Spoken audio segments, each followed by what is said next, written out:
사회라고 하는 것은 시장 경제와 개인의 소유를 기본으로 합니다. 몸으로 비유하자면 피, 그리고 기계에다가 이 자본주의 사회, 우리의 사회를 비유하자면 기름에 해당하는 것이 돈이죠. 이 돈을 많이 갖고 적게 갖는, 개인이 갖는 것이 개인의 소유이고, 이 돈을 가지고 사고 파는 것이 시장입니다. 이것이 이 자본주의 사회의 기준이 되는 거죠. 이 자본주의 사회에서는 그래서 각자가 이 돈을 많이 혹은 적게 갖고 있는 것에 따라서 참 많은 것들이 결정됩니다. 가난이라고 하는 것, 돈을 적게 갖고 있는 것은 단지 물건을 사고 팔 때에 조금 불편한 거기에서 그치는 것이 아니라 우리의 이 사회 안에서 우리의 삶의 많은 부분들을 결정하게 됩니다. 모든 면에 있어서 가난한 자가 약자가 되는 거죠. 이렇게 설명하면 조금 어렵게 들리지만 이러한 정치 경제학적인 기준들, 자본주의 사회에 대한 이 기준들을 우리는 아주 쉽게 그리고 분명하게 이해해서 알고 있습니다. 결국은 돈이 최고라는 거죠. 그리고 돈만 있으면 무엇이든지 할 수 있다는 겁니다. 돈이 없다라고 하는 것이 단지 불편한 것이 아니라 나라고 하는 한 사람의 존재 자체를 결정짓는 중요한 것이라고 하는 것을 우리가 알고 있습니다. 돈이 최고다.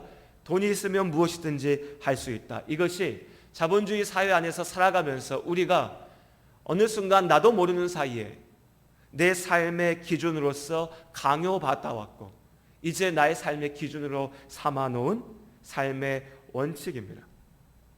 그리고 우리는 습관적으로 이 세상을 살면서 가지게 된 이 기준들을 하나님의 말씀을 듣는 이 순간까지도 가져오려고 합니다.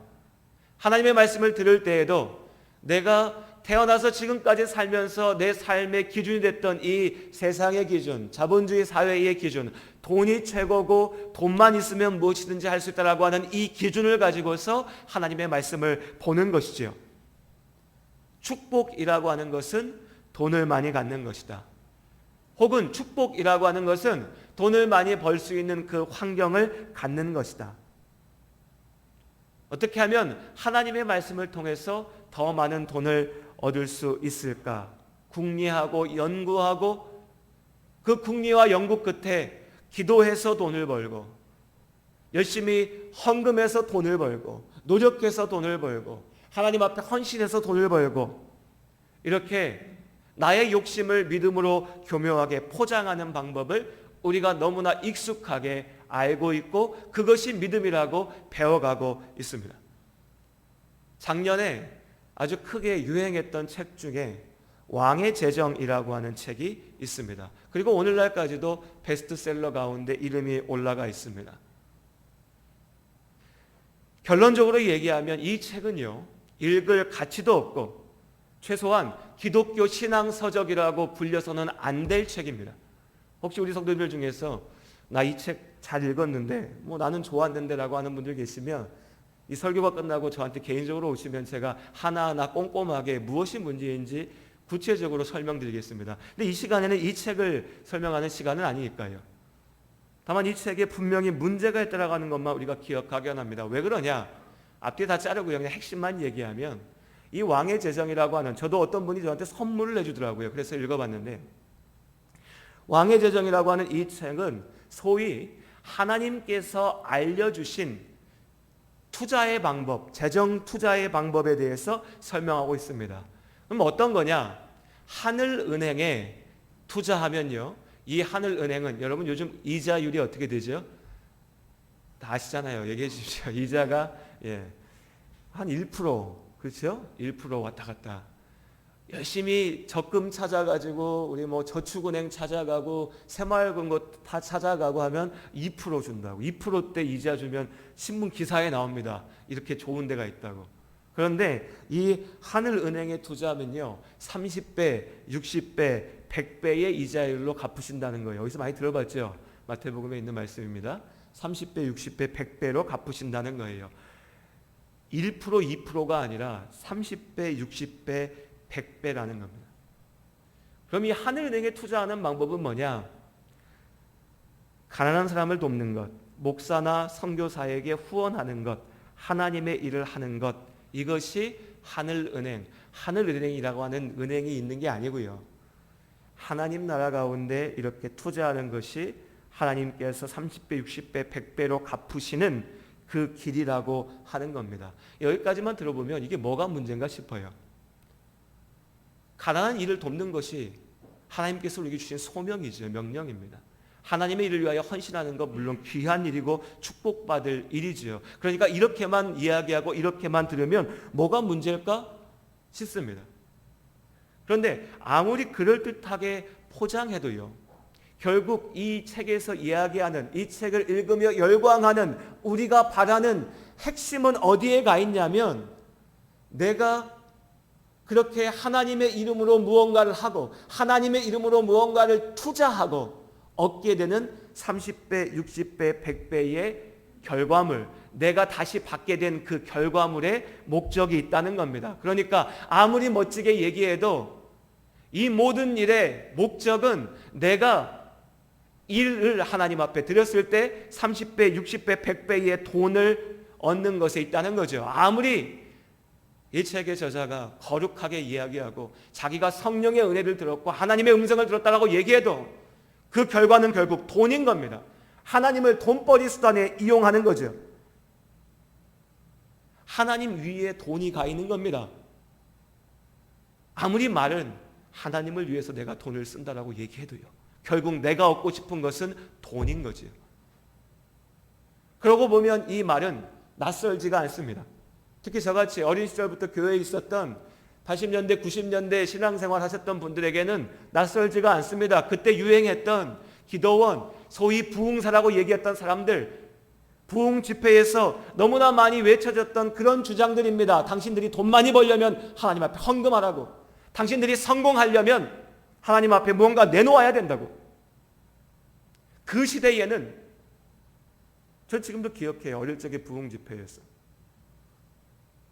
흰색 양복 입고 여기에 뭔가 하나 딱 꽂고요, 구두 신고 앞에 서가지고 헌금을 해야 이 자리에 계신 분들 중에 1,000만 원 헌금하면 하나님께서 복 10배, 100배 주실 줄 믿습니다, 일어나십시오 했던 그 모양이 촌스러워지니까 이젠 세련된 모습으로, 책으로, 세미나로, 컨퍼런스로, 교수의 이름으로, 간사의 이름으로 얘기하지만 본질은 똑같은 겁니다. 하나님의 이름으로 돈을 벌려고 하는, 하나님의 이름으로 내가 더 갖고자 하는 그 욕심을 포장해 놓은 거죠. 그런데 그 모든 시도들에 대해서 오늘 누가복음 6장의 말씀은 너무나 분명한, 피해갈 수 없는 걸림돌이 됩니다. 오늘 누가복음 6장 20절 말씀 우리 다시 한번 같이 읽어보겠습니다. 함께 읽겠습니다. 예수께서 눈을 들어 제자들을 보시고 이르시되 너희 가난한 자는 복이 있나니 하나님의 나라가 너희 것임이요. 아멘. 성경 구절을 이렇게 갖다 붙이고 저렇게 갖다 붙여서 내가 하고 싶은 이야기를 주장하는 사람들이 참 많이 있습니다. 그런데 오늘 누가복음 6장 20절 말씀은 이런저런 설명이 필요하지 않습니다. 예수님의 말씀은 너무나 분명합니다. 너희 가난한 자는 복이 있나니 하나님의 나라가 너희 것이며. 가난한 자에게 복이 있다라고 말씀하십니다. 이뿐이 아닙니다. 누가복음을 연구한 어떤 학자는요, 이 누가복음의 말씀을 읽어보면 마치 하나님께서 가난한 사람들만 편애하는 분처럼 보인다라고 말합니다. 그 정도로 이 누가복음의 말씀은 가난한 자를 향한 하나님의 관심이, 하나님의 사랑이 얼마나 깊은 것인지를 보여주고 있습니다. 하나님께서 가난한 자에게 주시는 축복과 부요하다고, 많이 가졌다고, 잘 산다라고 자랑하는 사람들에게 주시는 화가 무엇인지 오늘 20절부터 26절까지의 말씀에 분명하게 기록되어져 있습니다. 그럼 우리가 이 말씀을 어떻게 이해해야 될까? 내가 가난해야 되는 건가? 내가 부자가 되면 안 되는 건가? 실제로 이 말씀을 그렇게 이해했던 중세의 천년대에, 그러니까 서기 1000년부터 1600년대까지의 수도사들은요, 이 말씀을 어떻게 적용했냐면, 그러니까 우리가 모든 것을 다 버려야 된다. 문자 그대로 버린 겁니다. 아무것도 갖지 않고요. 우리로 치면 노숙자처럼 거지처럼 우리가 흔히 얘기하는 거린들처럼 다니면서 다른 사람들한테 구걸하고 먹고 사는 것이 오늘 누가복음 6장의 말씀을 정확하게 지키는 거라고 믿었습니다. 과연 그것이 맞을까?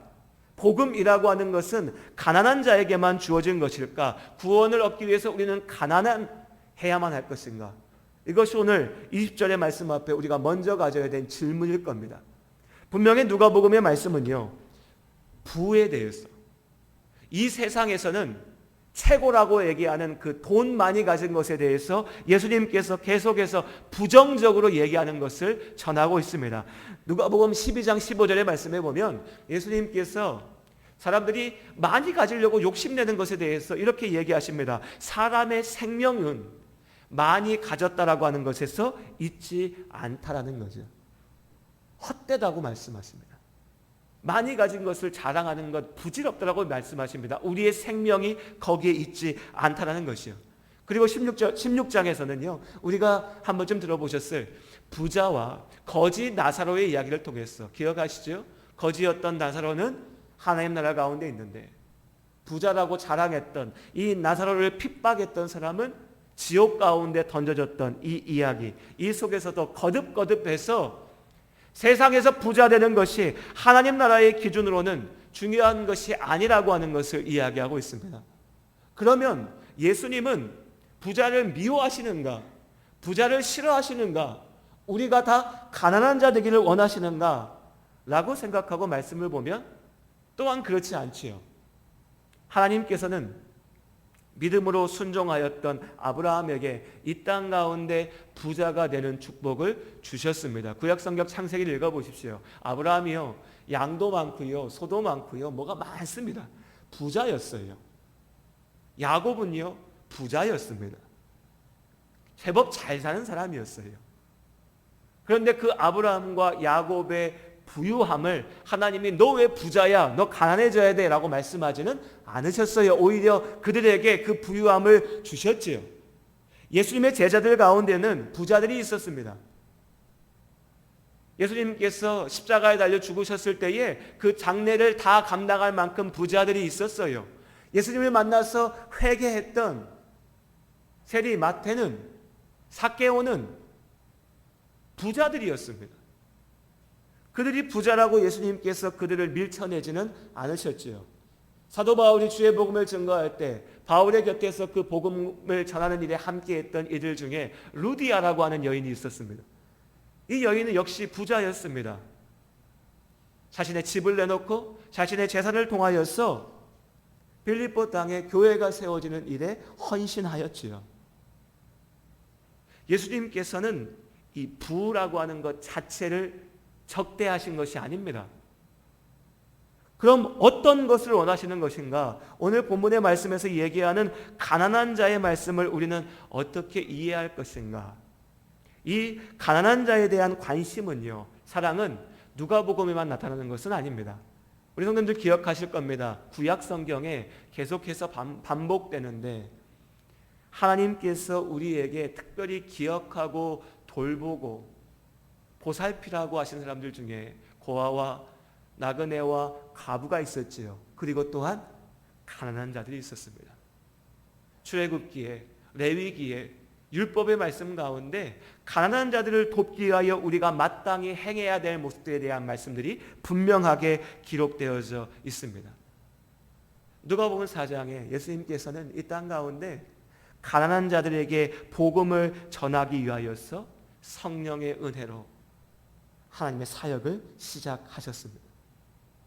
그런데 이 가난함이요, 구약 성경에서 가난함을 이야기하는 아나임이라고 하는 이 단어는 단지 우리가 자본주의 세상에서 이야기하는 돈이 많고 적음만을 이야기하는 것이 아니라, 물론 돈이 많고 적음, 그러니까 돈이 없는 사람이 가난한 거죠.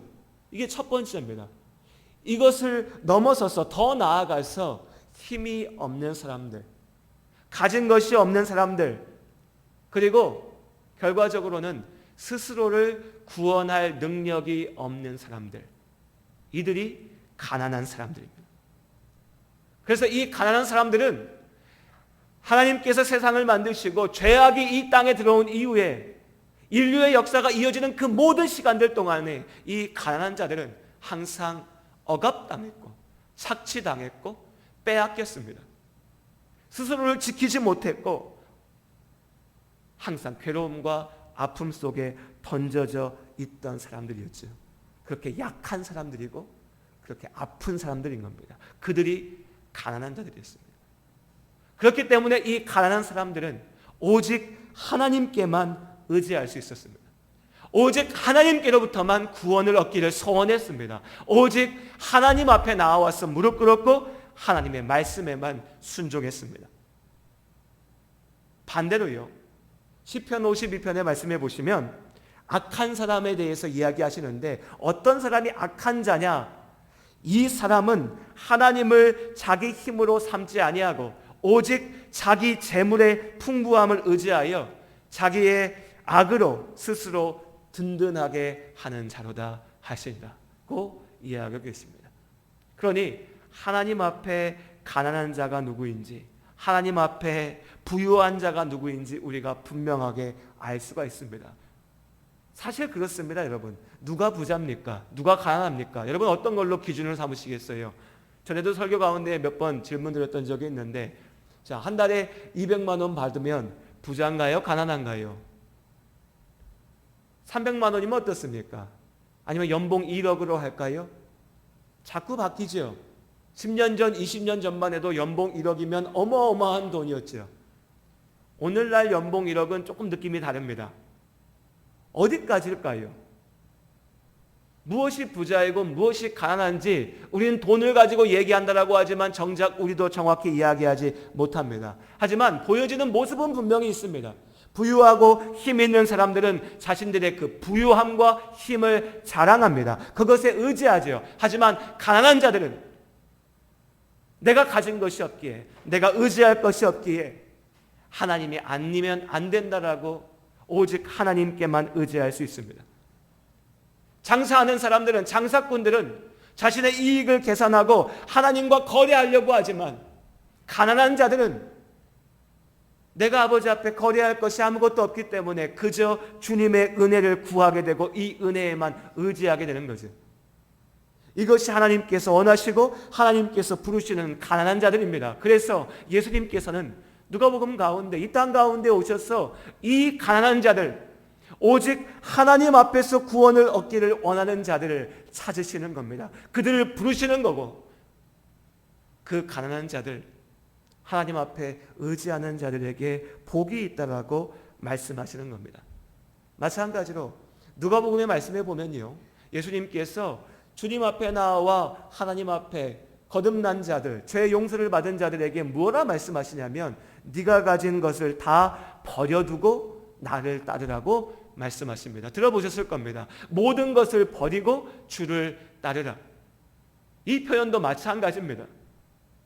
문자 그대로 지금 나한테 있는 집도 팔아서 어디다 다 주고 내가 가진 걸 다 내팽개치고 가족도 버리고 그렇게 나아가는 것이 예수를 따르는 것인가? 그것이 아니라 내가 하나님 앞에 가난한 자로서 이제 더 이상 돈을 중심에 놓고 사는 게 아니라, 가족을 중심에 놓고 사는 것이 아니라 하나님을 중심에 놓고 사는 삶으로 나의 삶을 바꿔야 된다는 거죠. 이것이 거듭남이고 이것이 하나님 앞에 서는 것입니다. 이것이 오늘 하나님께서, 예수님께서 복 있다라고 하시는 가난한 자인 겁니다. 그러면 우리가 이 가난한 자가 누구인지 분명하게 알 수 있지요. 가난한 자는 오직 하나님 앞에 의지하는 자입니다. 그럼 반대로 얘기했어요. 세상 가운데는 돈이 없다라고 얘기하지만, 그러니까 가난하다라고 얘기하지만 그럼에도 불구하고 하나님께 의지하는 것이 아니라 돈 많은 자들이 이야기하는 그 세상의 질서 가운데 들어가서 똑같이 왜 나에겐 돈이 없나? 왜 나는 어려운가? 왜 나는 힘든가? 왜 나는 갖지 못했는가? 그것에만 괴로워하고 원망하고 불평하고 하나님이 아니라 세상 가운데 더 갖는 것에만 매여 있다면 그에게는 결코 구원의 축복이 있을 수가 없다는 겁니다. 하나님께서 부르시는 가난함은 그것이 아니니까요. 마찬가지로요, 반대로 부유한 사람, 세상 가운데 부자라고 이야기하고 자랑할 수 있을 법한 그런 사람이라 할지라도 그가 온전히 하나님 앞에 진실함으로 가난한 자의 삶을 살 수 있다면 하나님께서 그 삶 가운데 축복하신 줄로 믿습니다. 물론 쉬운 일은 아닙니다. 누가복음의 말씀처럼 낙타가 바늘 구멍에 들어가는 것처럼 어려운 일이지요. 하지만 우리는 또한 하나님의 말씀을 기억하고 있습니다. 내게 능력 주시는 자 안에서 우리가 모든 일을 할 수 있는 줄로 믿습니다. 이 모든 일은 세상에서 돈 많이 번다는 게 아닙니다. 내가 많이 가지고 있기 때문에 이 돈의 욕심에 사로잡혀서 하나님 앞에 진실하다라고 하는 것이 낙타가 바늘구멍 들어가는 것처럼 거의 불가능에 가까운 일이지만, 거의가 아니죠. 불가능한 일이지만 내게 능력 주시는 자 안에서 예수 그리스도의 십자가의 은혜 안에서 그 은혜를 내가 경험했을 때에, 내가 하나님의 그 은혜를 온전히 알 때에, 그때 내가 가진 것에 의지하지 않고 시편 52편의 말씀처럼 내가 가진 것에 교만하지 않고 하나님 앞에 진실함으로 오직 가난한 마음으로 설 수 있다라고 하는 것입니다. 우리가 그럼 어떻게 이 가난한 자에게 주시는 복을 누릴 수가 있을 것인가? 이것이 가장 중요한 것이겠지요. 오늘 우리가 누가복음 6장 20절을 읽었는데 너희 가난한 자에게 복이 있다라고, 하나님의 나라가 그들의 것이라고 했었는데, 그럼 내가 어떻게 복 받을 것인가? 내가 어떻게 하나님의 나라를 가질 것인가? 내가 하나님 앞에 가난한 자가 되기 위해서는 하나님의 시선으로 삶을 바라보아야 합니다. 여러분, 세상의 주인은 하나님이신 줄로 믿습니다. 세상의 주인은 하나님이십니다. 정말 그렇습니까? 스스로 한번 질문 던져보시죠. 정말 나는 세상의 주인이 하나님이심을 믿고 있는가? 정말요? 세상의 주인은 은행 아닌가요? 세상의 주인은 저 재벌들 아닙니까? 권력자들 아닌가요? 세상의 주인은 하나님이십니다. 이것을 인정하고 이것을 믿는 것에서부터 출발해야 된다는 겁니다. 이것을 고백할 수 있을 때 그가 그리스도인이지, 아무리 입으로 예수를 이야기하고 내가 복 받는다고 얘기하고 내가 이렇게 하나님 앞에 많이 들었다라고 얘기한다 할지라도 세상의 주인이 하나님이 아니라 돈이라고 얘기한다면, 입으로는 얘기하지 않아도 그렇게 믿고 살아간다면 그의 믿음은 시작부터 잘못된 것입니다. 다시 한번 우리가 진실하게 하나님 앞에 고백할 수 있기 원합니다. 세상의 주인은 하나님이십니다. 그 세상의 주인께서 또한 나의 삶의 주인이 되시는 줄로 믿습니다. 그러니 여러분, 말씀대로 사는 삶을 두려워하지 마시기를 주님의 이름으로 축복합니다. 하나님의 말씀대로 사는 삶을 우리가 두려워해서는 안 됩니다. 그런데 예수님의 말씀대로 산다라고 하면서 이 말씀에 순종해서 나가다 보면 내가 세상 가운데 손해보지 않을까? 이 말씀대로 나가다 보면 내가 세상 가운데 문제 있다라고 손가락질 당하지 않을까? 이 말씀대로 순종하다 보면 내가 남들처럼 더 많이 갖지 못할까? 염려하고 근심하고 걱정하는 것이 우리의 모습입니다. 부끄럽지만 우리가 그렇지 않습니까? 그런데 하나님은 전혀 다른 기준을 얘기하신다고요. 내가 세상 속에서 세상의 기준대로 살면서 하나님의 이름을 가지고서 어떻게 더 세상에서 잘 살아볼까를 궁리하고 염려하고 거기에 힘을 쏟는 것이 믿음이 아닙니다. 그걸 믿음이라고 얘기하면서 간증한다라고 얘기하고 책 쓴다라고 얘기하고 많은 사람들이 그 앞에 가서 아멘 아멘 하는데 이건 믿음이 아니라고요. 하나님께서 절대 그렇게 말씀하지 않으십니다. 예수 그리스도께서 우리에게 보여주신 믿음은요, 세상이 오늘 설교를 시작하면서 말씀드렸던 그 자본주의 사회가, 또 어디에서는 공산주의 사회가, 이 땅의 사회가, 이 땅의 사람들이 살아가는 그 방식, 그 기준이 아니라 하나님의 말씀, 하나님의 기준대로 살아가는 우리의 삶의 새로운 시작인 겁니다. 이게 거듭남이죠. 주기도문 얘기할 때, 우리 주기도문으로 기도할 때 맨날 기도하지 않습니까? 하나님의 나라가 어디에 임해야 되지요? 하나님의 나라가 이 땅 가운데 임한다고요. 이것은 예수 믿는 사람들이 법도 안 지키고 내 마음대로 살면서 우리는 하나님의 일을 하니까 세상의 법 필요 없어. 우리는 하나님의 일을 하니까 세상 것 다 우리 마음대로 할 거야. 이런 더럽고 추악한 자들이 하나님의 이름을 이용해 먹는 데 사용하는 것이 아니라 세상 속에 있지만 때로 우리가 예수의 이름 때문에 손가락질 당하고 박해당하고 욕먹고 어리석다라고 너 왜 그렇게 무식하게 사냐라고 비웃음 받을지라도 나를 구원하시니가 예수 그리스도이시니 이제 그 말씀 앞에 순종하여 살아가는 거라는 겁니다. 이것이 믿음이고 이것이 그리스도인의 삶입니다. 세상에서 부자인지 가난한지는 다음 문제입니다. 내가 하나님 앞에 온전하게 서는 것이 먼저고 내가 내 인생의 목적을 기억하는 것이 먼저입니다. 내가 왜 사는지, 내가 어떻게 살아야 될지 예수님께서 우리에게 보여주신 그 길을 쫓아서 나아가는 것이지요. 이것이 우리가 살아가는 그리스도인의 삶인 줄로 믿습니다. 이것이 하나님께서 우리에게 보기 원하시는 가난한 자의 삶, 세상의 방법이 아니라 하나님 앞에 먼저 서서 주의 길대로 살아가는 삶입니다. 보자 구체적이고 실제적으로 권면을 드리고 오늘 말씀을 마치려고 합니다. 먼저 가난한 자들에게, 이 자리에 계신 분들 가운데 누구에게 나서서 말하지 못하지만 내가 참 가난하다, 내가 세상 가운데 참 뭐가 없어서 어렵다, 힘들다, 괴롭다, 내가 돈 때문에 참 어렵다라고 생각하는 그분들에게 오늘 말씀을 통하여서 권면드립니다. 세상에 돈이 없다라고 하는 것을 가지고, 이 가난을 가지고서 스스로 판단하지 마시기를 바랍니다. 물론 가난은 참 힘든 겁니다. 괴로운 거죠.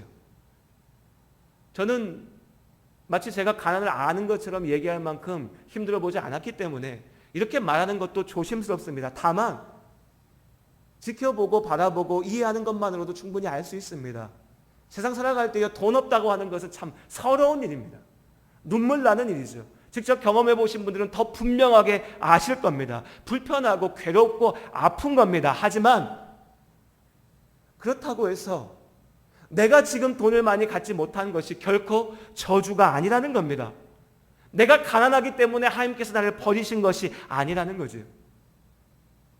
내가 지금의 이 어려움을 통하여서 하나님 앞에 겸손하게 나아갈 수 있다면, 내가 아무것도 가진 것이 없기에, 내가 아무것도 자랑할 것이 없기에 하나님 앞에 온전히 나를 있는 그대로 맡겨드릴 수 있다면, 내가 자랑할 것이 없기에 하나님의 은혜에 의지해서 사는 법을 배울 수 있다면 이것이 오히려 나에게 축복이 되는 줄로 믿습니다. 이 믿음의 순종을 통하여서 하나님께서 주시는 영원한 생명의 축복을 온전히 누리시기를 주님의 이름으로 간절히 권면드립니다. 하지만 다만 꼭 당부드리고 싶은 것은, 여러분, 내가 어렵다고 해서 가난의 노예가 되지는 마시기를 바랍니다. 삶이 어렵고 고되니까 그 어렵고 고된 것에만 매여가지고 하나님이고 뭐고 주님이고 뭐고, 당장 나한테 밥 안 생기면 나는 모르겠어, 당장 나에게 돈 안 생기면 나는 필요 없어라고 하는 이 어리석음 가운데 빠지지 마시기 바랍니다.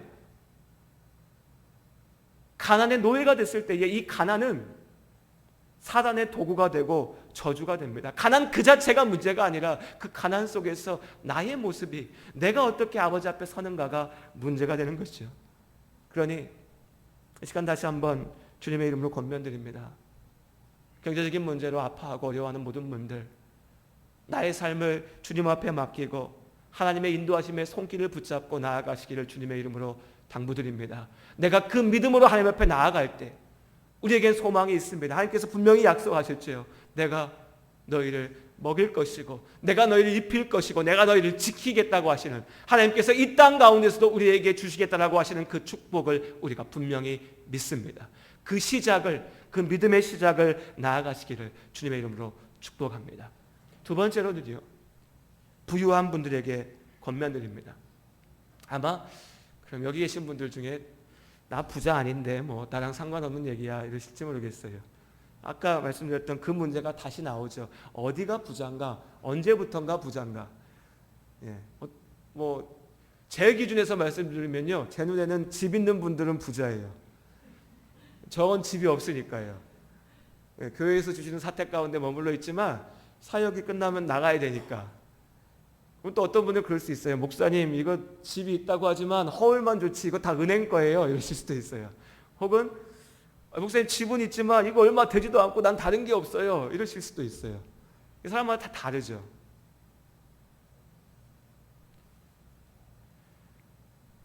하지만 하나님께서 보실 때 어떠면 우리 모두가 다 부유한 자일 수 있습니다. 그 부유한 분들에게 권면드립니다. 끝없는 욕망에 사로잡히지 마시기 바랍니다. 이미 나에게 주신 그 충분한 은혜에 감사하기도 전에 왜 더 많이 갖지 못했는지를 원망하고 불평하며 한탄하는 삶에 매이지 마시기 바랍니다.